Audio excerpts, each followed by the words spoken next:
Hi, it's Redheaded Riding Hood here. Red for short. I'm gonna read you the day's celebration. This is for February 24th. I'm probably gonna stay in this one for continuity because sometimes it refers back to other ones. And so when I went to the other one, it might be confusing because he's gonna refer back to those ones that I read when I read a different one, if that makes sense. This is Act in Love, so we're on the same subject, though, of love. I remember reading a tale about D.L. Moody. A man came to him with a very sorry story. "What would you do, Mr. Moody," he asked, "if you had gotten into a mess like that?" "Man," said Moody, "I would never have got into it." All the same, he helped the man to the utmost. There are so many things which need never have happened if action had been taken in time. Many a labor and industrial dispute would never arise if some grievance were personally dealt with in time. Many an international crisis and even a war would be averted if someone had the sense to act in time. Many a situation in a church had been allowed to grow to serious proportions when, if it had been dealt with in Christian love and charity and prayer at the beginning, it could have been cured straight away.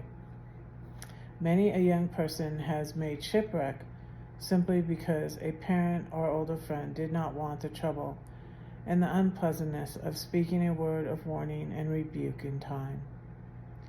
It is wrong to leave things till we have to clear up the mess when there is need never have been a mess at all if we had acted in time. It is always wrong to be propelled into action from motives of criticism. Action which is really the result of criticism, whether criticism is expressed or whether it is unexpressed, is always the action of superiority, and conscious superiority at that. And we get nowhere that way. Action must always be in love and in sympathy. So long as we stand above a person, we cannot really help them. We can do something for them, but it is a very different story from helping them. The action, which is fundamentally the action of criticism, may be efficient enough, but it can never speak to the heart. I hope I have learned my lesson. I'm watching over again because it's on Amazon. I'm watching Downtown Abbey, and I like the show because I don't know, it's real, yet I don't know, some things I feel like they're very kind, and this story makes me think of the story of the housemaid Ethel gets pregnant by during the World War I, and they open the house to have the wounded soldiers recover there, and this soldier gets her pregnant. Well, the head of the household catches her, Mrs. Hughes, and she fires her.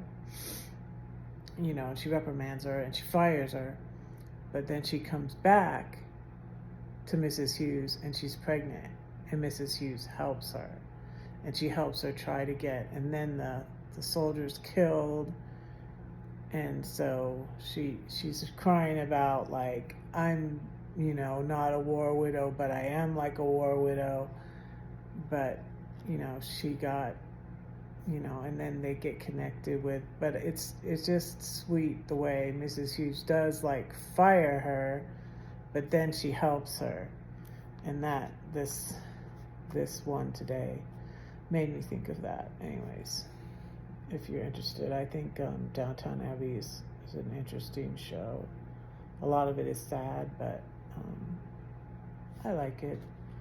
I incidentally watched it first when I was stuck in St. Louis for those 7 months after the bullying situation, and I pulled back from YouTube a lot, and I was waiting on getting the money from my parents, and then from October 2021 until May 2022, and then I sold my RV, bought my RAV, and came here to Denver. So during that time, and I was behind in 4 years of taxes. I was doing my taxes. I was doing devotions like I am now on YouTube, and not going live very often. I think I was going live once a month. And I was doing devotions, getting my taxes done, and waiting on the money from my dad, and then I sold my RV, and yeah, it's been interesting. That was a good move too. It was time to do that, and I'm glad I moved here to Denver. From my son.